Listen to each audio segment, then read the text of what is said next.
Pedrini, mas como que eu faço um preparo então com a retenção ideal? Que broca utilizar? Por onde começar? Então se liga que eu vou te explicar tudo nesse vídeo.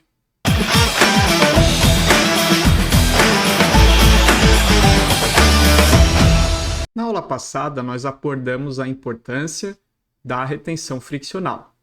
Agora nós vamos falar sobre a execução do preparo para a obtenção então dessa retenção friccional.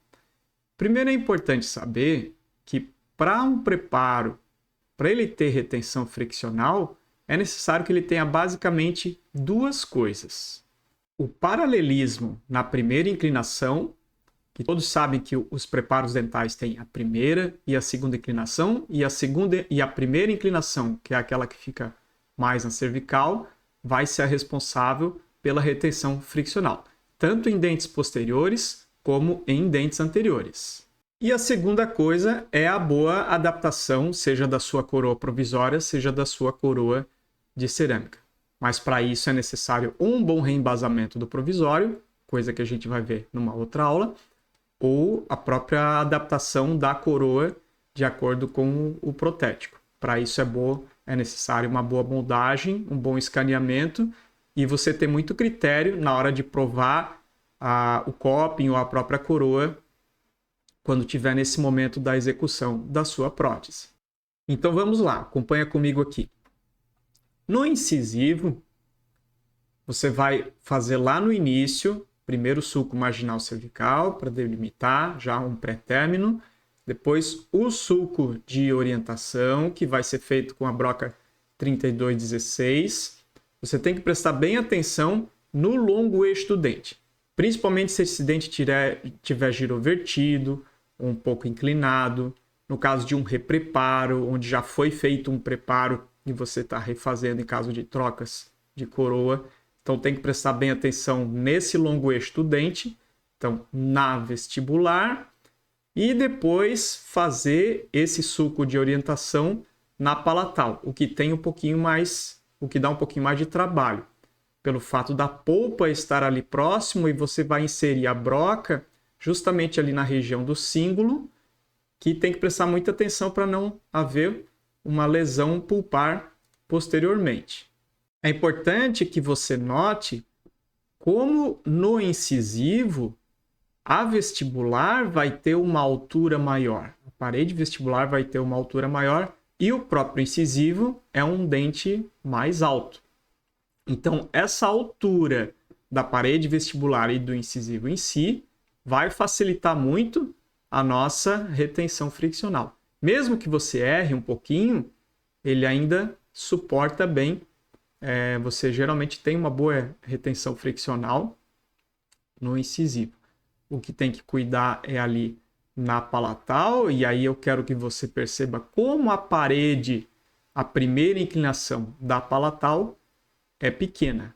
Então a gente tem que fazer primeiro essa primeira inclinação na palatal para depois fazer a segunda, que vai acompanhar a fossa do dente. Então é basicamente com esse formato que o incisivo tem que ficar na vestibular, na primeira inclinação e consequentemente na segunda inclinação por vestibular, e na palatal, como você percebe ali, fazer essa primeira inclinação bem paralela e a segunda inclinação vai acompanhar a anatomia da fossa.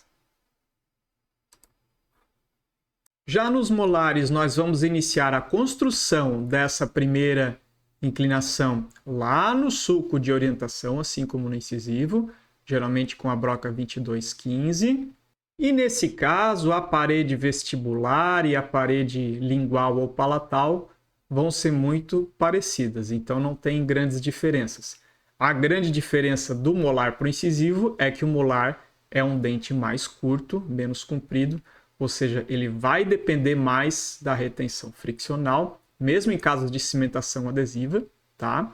Então é fundamental esse paralelismo na primeira inclinação, principalmente para os molares, para justamente evitar os deslocamentos da prótese, tanto provisório como as próteses de cerâmica. Então o formato que o molar vai ficar na primeira inclinação é esse aí que vocês estão vendo. Primeira inclinação bem paralela ao longo eixo do dente. Ali vocês estão vendo no primeiro tracinho o próprio formato do chanfro. E a segunda inclinação é onde vai dar, onde acompanha a inclinação da cúspide e onde vai dar espessura para a nossa coroa. Mas nem só de retenção friccional vive a nossa prótese, vive a nossa coroa. Para isso, é necessário que ela tenha outras características além disso. Uma espessura adequada para a nossa prótese vai garantir longevidade através da resistência, aí sim a resistência mecânica, ela que vai garantir